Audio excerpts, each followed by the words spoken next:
High, I am Nazrul. আমি এসে গেছি আজকে আপনাকে এক্সপার্ট বানাতে। কিছুক্ষণ আমার সাথে থাকুন, আপনিও কম্পিউটার এক্সপার্ট ভাবে ব্যবহার করতে পারবেন। ছোট্ট একটা ইন্ট্রোর পর ফিরছি মূল ভিডিওতে।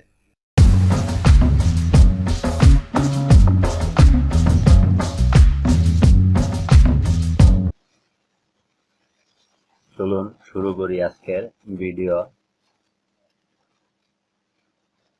এক এক করে কিবোর্ডের সমস্ত কিগুলোর সাথে পরিচিত হয়। F1 থেকে F12 পর্যন্ত ফাংশন কি, 1 থেকে 0 পর্যন্ত নিউমেরিক কি প্লাস স্পেশাল কি, এ থেকে জেড পর্যন্ত অ্যালফাবেটিক কি, অ্যারো কি, বিশেষ কি, নিউমেরিক কি।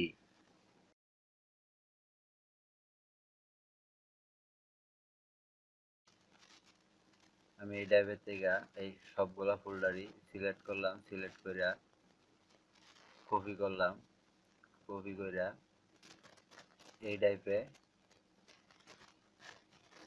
একটা নিউ ফোল্ডার বানায়া নিউ ফোল্ডারের ভিতর পেস্ট করলাম।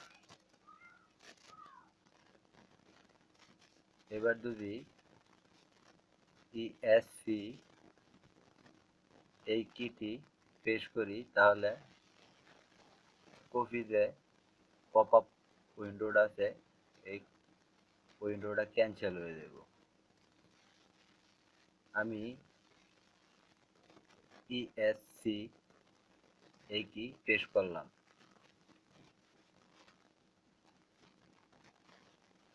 দেন ক্যান্সেল হয়ে গেছে। ওখানে অনেকগুলো ফোল্ডার সিলেক্ট করছিলাম, তার মাঝে মাত্র 3টা ফোল্ডার এখানে কপি হয়েছে, এরপরে আমি ক্যান্সেল করে দিচ্ছি।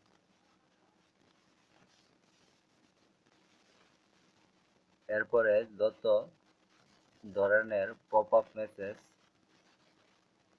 আসে সব ধরনের পপ আপ মেসেজ ক্যান্সেল করার জন্যও ইএসসি এই কিটি ক্যান্সেলের কাজ করে থাকে। এরপর আছে ট্যাব। ট্যাব বাটনের কাজ, যদি আমরা যদি এক্সেলে থাকি তাহলে ট্যাব বাটন প্রেস করলে পরের যে সেলটা আছে এ সেল থেকে বি সেলে যাব, বি সেল থেকে সি সেলে যাব, সি সেল থেকে ডি সেলে যাব। ওয়ার্ডে আমি আর্টিকেলের ভিতরে কোনো জায়গায় এই ট্যাব কিটা প্রেস করি, ট্যাব কিটা প্রেস করলে দেখেন গ্যাপটা অনেক বড় হয়েছে। আমরা স্পেস একটা এই গ্যাপটা বানাই, স্পেস চাপলে গ্যাপটা কম হয়। আর এই ট্যাব বাটন প্রেস করলে গ্যাপটা একটু বেশি হয়। ক্যাপস লক বাটনটা প্রেস করলে কিবোর্ডের ডান পাশে উপরের দিকে ক্যাপস লক একটা ইন্ডিকেটর লাইট আছে, ইন্ডিকেটর লাইটটা জ্বলবো।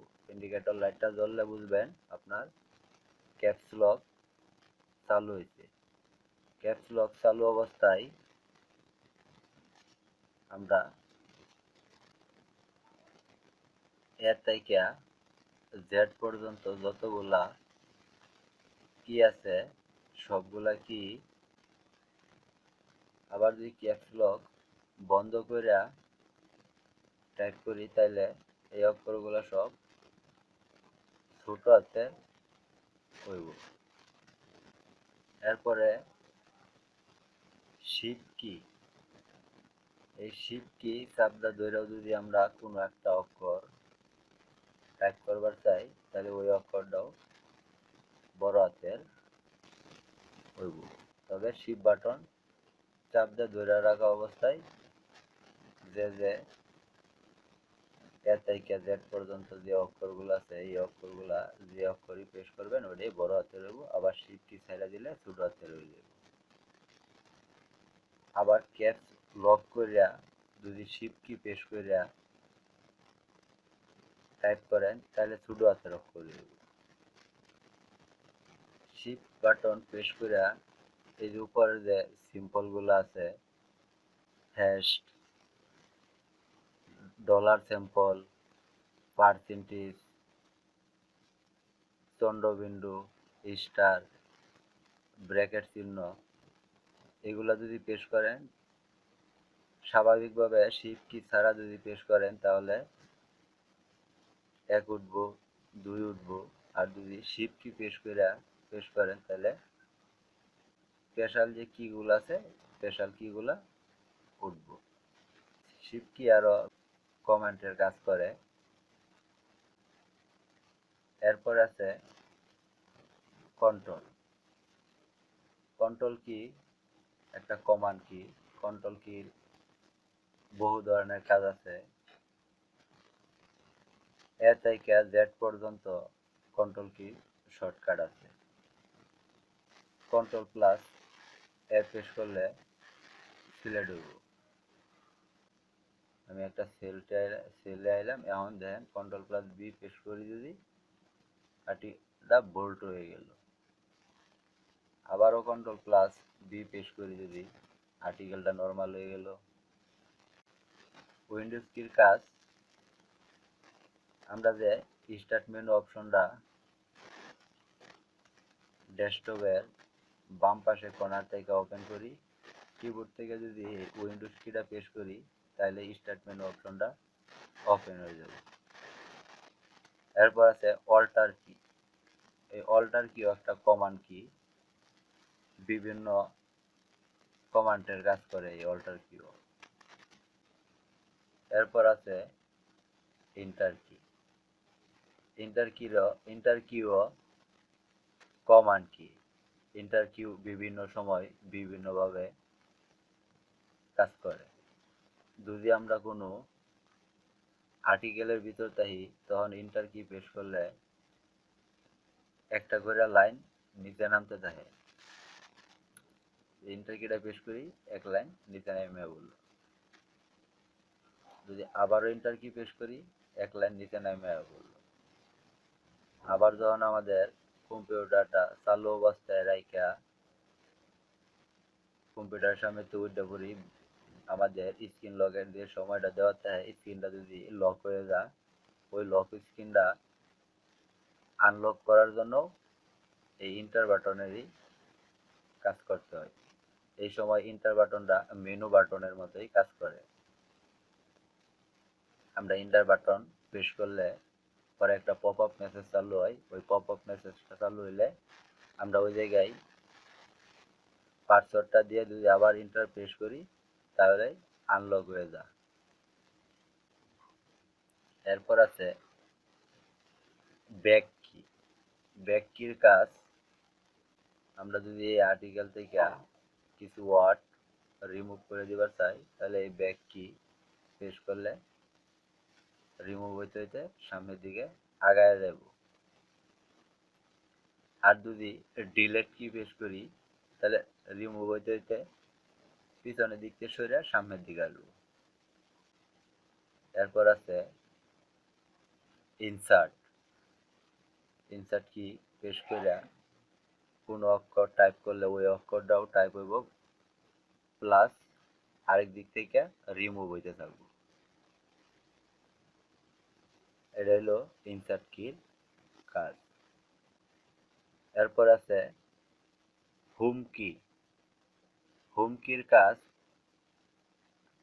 আমার কার্সরটা এখন আর্টিকেলের একটা লাইনের মাঝামাঝি আছে। আমি যদি মনে করি যে আমার কার্সরটা লাইনের প্রথমে নিতে হবে তাহলে আমি যদি হোম কি বাটনটা প্রেস করি তাহলে আমার কার্সরটা এই লাইনের প্রথমে চলে যাব। আবার যদি ইন্ট কি পেশ করি তাহলে একদম লাইনের শেষে চলে যাব। আমি ডাউন কি পেশ করলাম, আমার 2 নাম্বার যে পেজটা ছিল 2 নাম্বার পেজে এসে পড়ছে। আবারও ডাউন কি পেশ করলাম, 4 নাম্বার পেজে এসে পড়ছে। আবার যদি পেজ আপ কি পেশ করি তাহলে উপরের দিকে উঠতেছে, এক পেজ উপরে উঠছে। আবার পেশ করলাম, আরেক পেজ উপরে উঠছে। আবার যদি পেশ করি তাহলে একদম আমার 1 নাম্বারে যে পেজটা আছে ওই পেজে কার্সারটা উঠে পড়লো। এরপরে আছে অ্যারো কি। অ্যারো কি ডাইনে বামে উপরে নিচে মুভ করবার জন্য অ্যারো কি। আমার কার্সরটা এই জায়গায় আছে, আমি যদি চাই এই কার্সরটারে অ্যারো কির মাধ্যমে ডাইন পাশেও নিতে পারি বা বাম পাশেও নিতে পারি, উপরেও নিতে পারি, নিচেও নামাইতে পারি। এরপর আছে নিউমেরিক কি।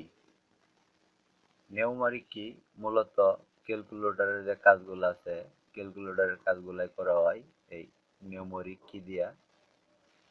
আর এই নিউমেরিক কি নেমস লগ একটা কি আছে, এই কিটা যদি ওপেন না করেন, এই কিটা ওপেন করলে এই কিবোর্ডের ডাইন পাশে উপরে নেমস লগ একটা ইন্ডিকেটর লাইট আছে, ওই ইন্ডিকেটর লাইটটা জ্বলবো। ইন্ডিকেটর লাইটটা জ্বললে নিউমেরিক যে কিগুলো আছে এই নিউমেরিক কিগুলা কাজ করবো, আর নাইলে নিউমেরিক কিগুলা কাজ করবো না।